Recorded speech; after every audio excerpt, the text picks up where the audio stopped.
ये सुनिए साहब, मोहतरमा का बयान सुनिए, आपका भी टीचर साहब खून खोल जाएगा। स्टार टीचर, यूट्यूब वाले स्टार टीचर, यूट्यूब वाले स्टार टीचर, जानना ना कौड़ी, कभी ब्लैक बोर्ड लेकर कुछ एक्सप्लेनर बनाते हैं, खाली व्यूज बटोरते हैं, उटपटांग ग्रैब्स लिखते हैं और उसके बाद से अपने आप को इतना महारथी समझने लगते हैं कि कुछ लोग उनको फॉलो करने लगते हैं उनके तमाशे की वजह से, और फिर वो जाकर जहां पर जो आता है वो बोलते हैं और उसके दम पर फिर वो पैसे वसूलते हैं, से वसूलते हैं। बिल्कुल तुम्हारी तरह एकदम बात है। ये जो एक्सप्लेनर बनाने वाले यूट्यूबर्स हैं और जो शिक्षक हैं उनमें फर्क है, वो फर्क सबको समझना पड़ेगा। ये जो आकर पैसों के लिए अपना धंधा बना रहे हैं एजुकेशन को, वो एक तरफ है, और इसी वजह से स्कूल्स, कॉलेजेस, यूनिवर्सिटीज में पढ़ाई नहीं होती है।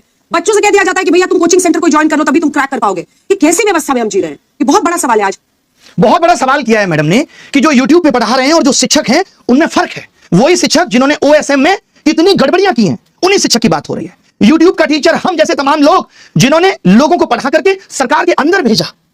सोचिए, वो मैडम कह रही है कि फर्क होता है। फर्क मैडम रियल मीडिया और आपके जैसी चाटुकारी मीडिया में भी होता है। पता है आपको, यह समझना पड़ेगा। जिस तरीके से आप कह रही ना व्यूज के लिए, आप टीआरपी के लिए किस तरीके से स्टूडियो के अंदर घमासान कराती हैं वो दुनिया ने देखा है कि कोई लॉजिक नहीं, सिर्फ उलूल जुलूल बातें। ये पत्रकारिता है तुम्हारी, इसको नंबर मिलने चाहिए। ये पत्रकारिता है। ये देखिए, झालमुड़ी सिर्फ एक स्ट्रीट फूड नहीं है, एक इमोशन है। ये इमोशन है झालमुड़ी, एक जज्बात है। पत्रकारिता करती है। जिसमें सरसों के तेल की तीखी खुशबू, उसी की सुंदरता है साहब। एक ऐसी कहानी बनाते हैं जो हर बंगाली के दिल में बस जाती है। जो आपने पोएट्री छिपाई है ना, कसम से मजा आ गया। सोचिए कैसे कैसे मीम बन रहे हैं तुम लोगों पे। जहां जाते हो वहां लोग मोदी मीडिया, गोदी मीडिया चिल्ला के संबोधित करते हैं। सड़क पे निकलने की औकात नहीं बची है। मालूम है, इस देश के एंकर्स की सड़क पे उतरने की औकात नहीं बची है। अब इनका जीवन स्टूडियो तक सीमित है। लोग गिरबान पकड़ के पूछ लेंगे कि क्या कर रहे हो।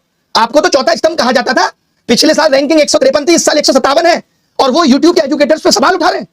तुमने क्या किया भाई? कभी प्रधानमंत्री से तुम सवाल पूछ पाए?